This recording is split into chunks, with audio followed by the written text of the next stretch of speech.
That time you are officially in Alert Zone. Welcome to the Alert Zone TV. I'm the Wizard Uncle James.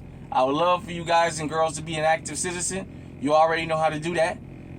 Shout out to everybody across the world that tunes in. This is a worldwide movement. We are starting to pick up steam outside of America, and that is a great thing. With that being said,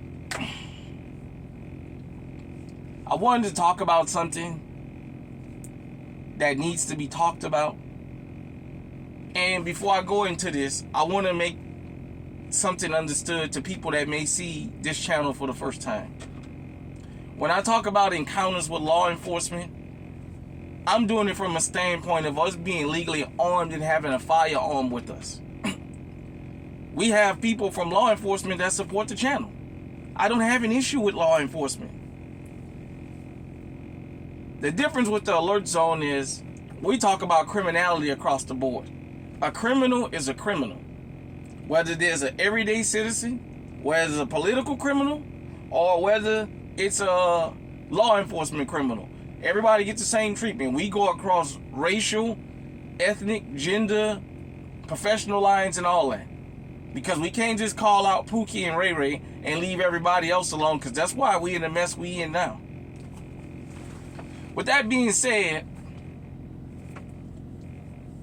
the Tyree Nichols case, the federal trial of the 3 officers that decided they're going to take it to federal court, and they going after them for civil rights violations, and I think a couple other things.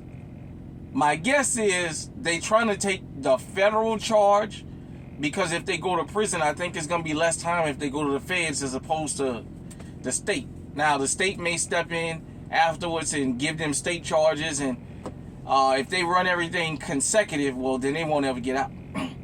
But with that being said, one of the officers that was actually involved in the beating, like the ringleader, testified of how all this started. I'll give you guys a quick update, and you can go check it out for yourself. He said he had been involved in an accident, and he had been on desk duty for a little while, and he didn't like it. He was angry because he was on desk duty. He wanted revenge. According to this officer, he said that the night Tyree Nichols got stopped, he exaggerated everything. He said, I was angry. He said we hadn't made an arrest all night.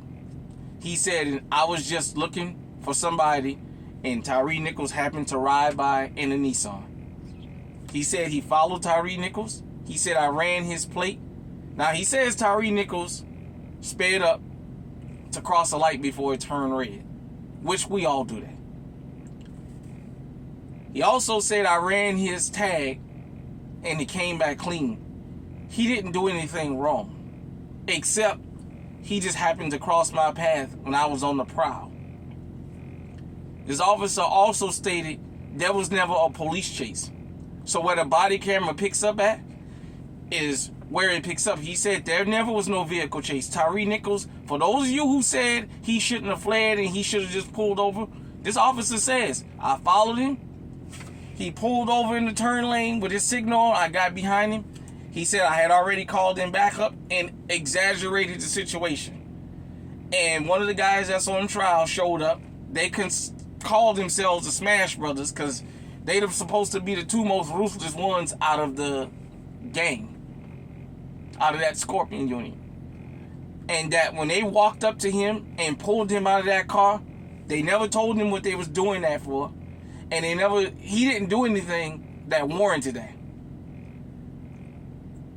Then the chase was on. He said we started pounding him, and he got.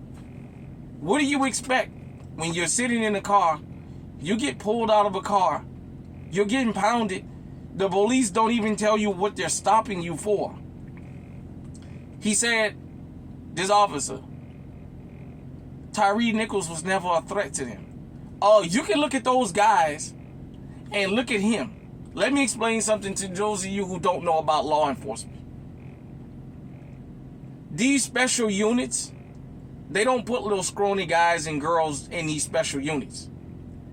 They go and get what we call in the hood swole. big swole dudes, big country strength dudes to be in those kind of units, because they need head busters. They need people who's physically intimidating. The average man in America is not 6 foot, 220 pounds, and that's not the average build of an American fella. So when you see these guys, back in the days, they used to talk about a lot of the cops look like they was jacked up on steroids. You see these guys, to most people, can be physically intimidating. There's a reason they get chosen for these kinds of, and if hand to hand comes down to it, the majority of them are bigger than the people they're stopping. Well, he just laid the whole case out and testified against his 3 co-defendants. That basically how they all got in cahoots, how he escalated the situation, and then how they all minimized what actually happened. I want everybody to understand something. Had Tyree Nichols had a gun in his car that was registered to him, none of these cops would have ever went to jail. Because they would have screamed he was reaching for a gun, because they kept screaming stop reaching, because that's the cover words. They were screaming to stop reaching, but they never found the firearm.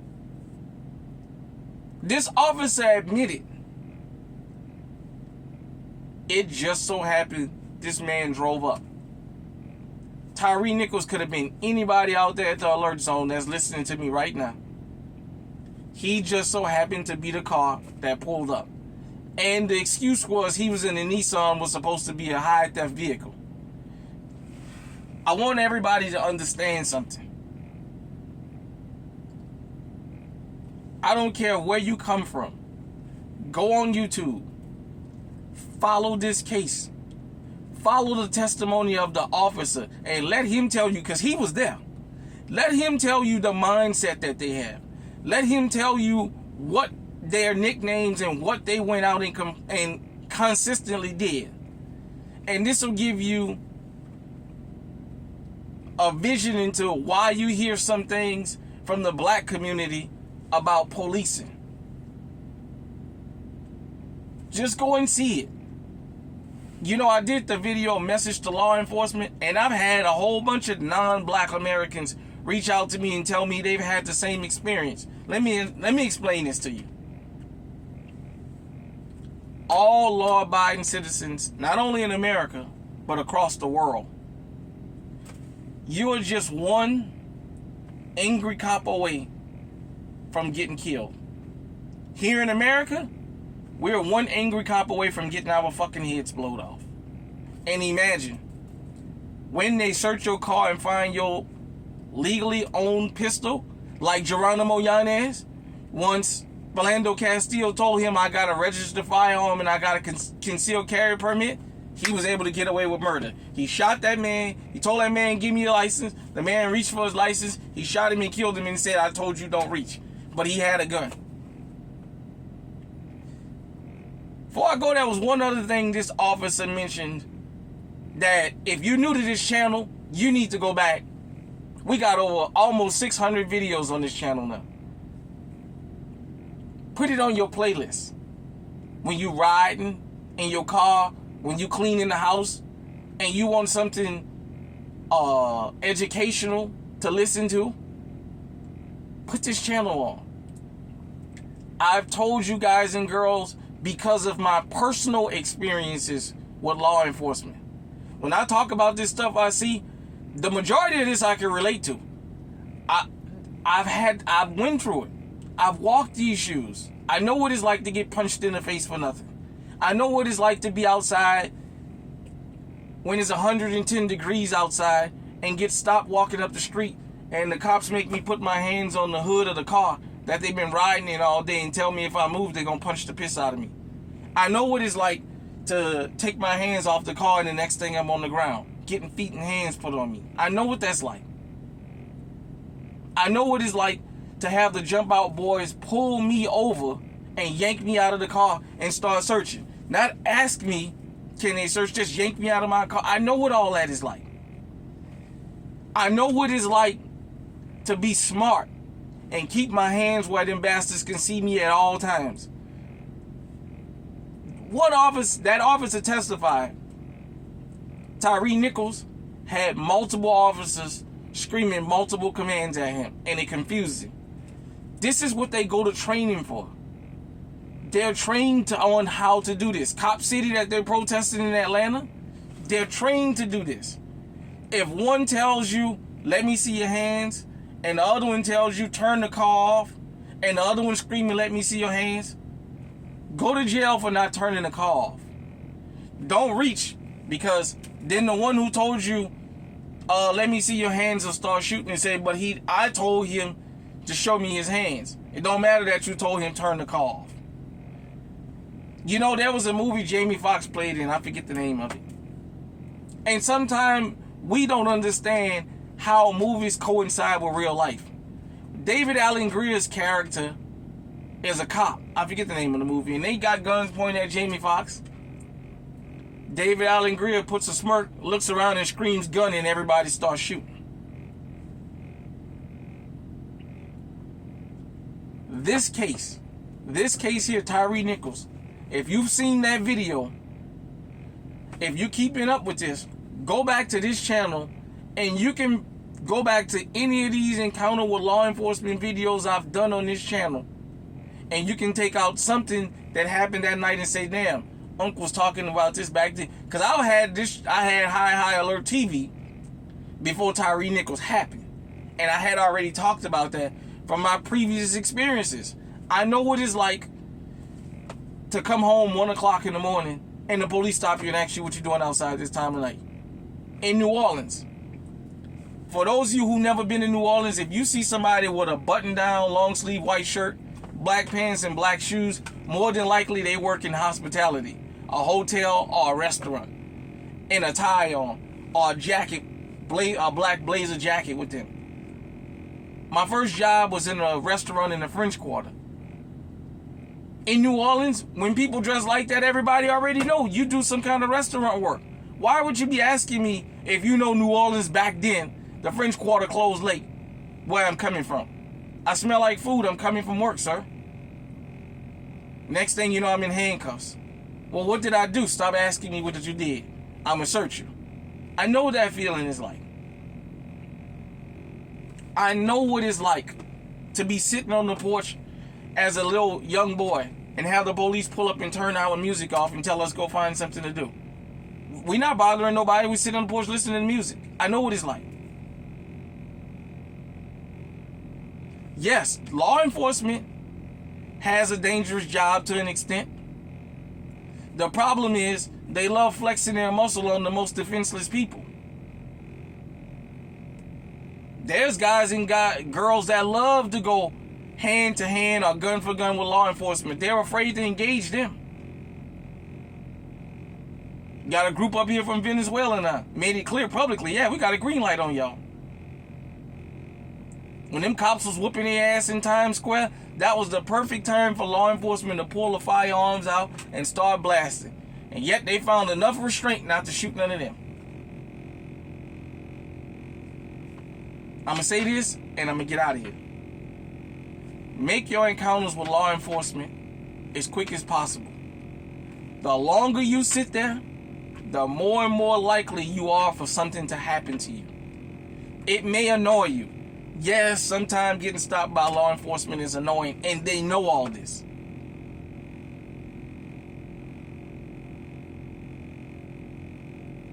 Tyree Nichols was beat. You know what? Just go look online and look at the video. Forget the body camera. You don't even have to watch the body camera. Look at the videos that they had from the pole cameras that showed that man down and they were just beating the crap out of that dude. All because an officer was having a slow night and wanted revenge for a car wreck he had. It came out he didn't even know Tyree Nichols. That guy just happened to ride by and it cost him his life. A guy that was not a felon. Tyree Nichols wasn't a felon. He was employed at FedEx. So all the usual talking points about what was he doing and all that was a working man. And according to the officer that took the stand, this man did not run from them. His only crime was they was looking for somebody to gaffle up and he just rolled by. That was his crime.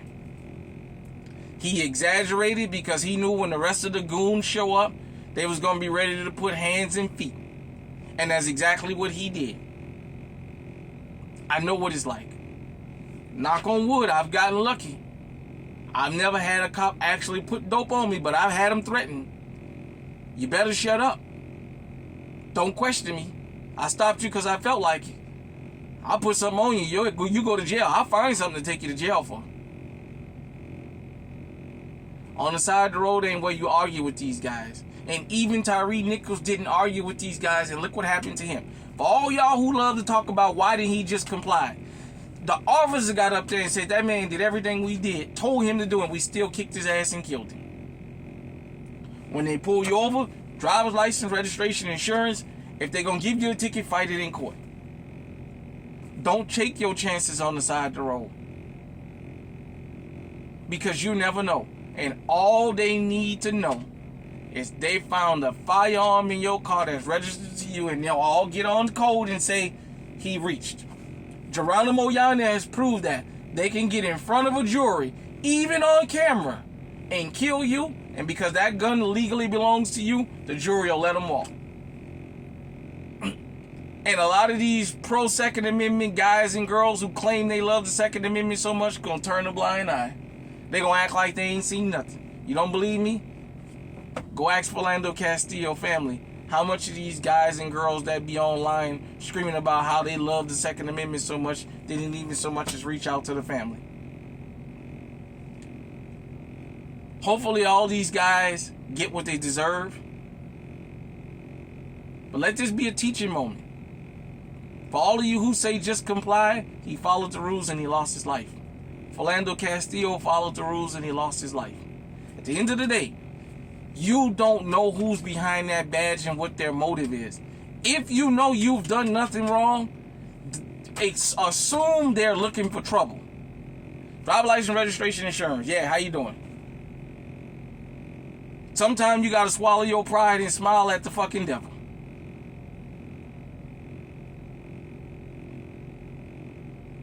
There was times I mouthed off.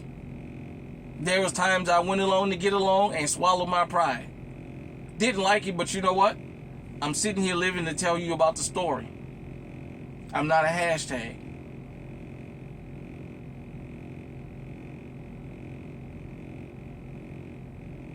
Brother Neely Fuller Jr. said, anytime they pulled you over, you're a prisoner of war and you're behind enemy lines.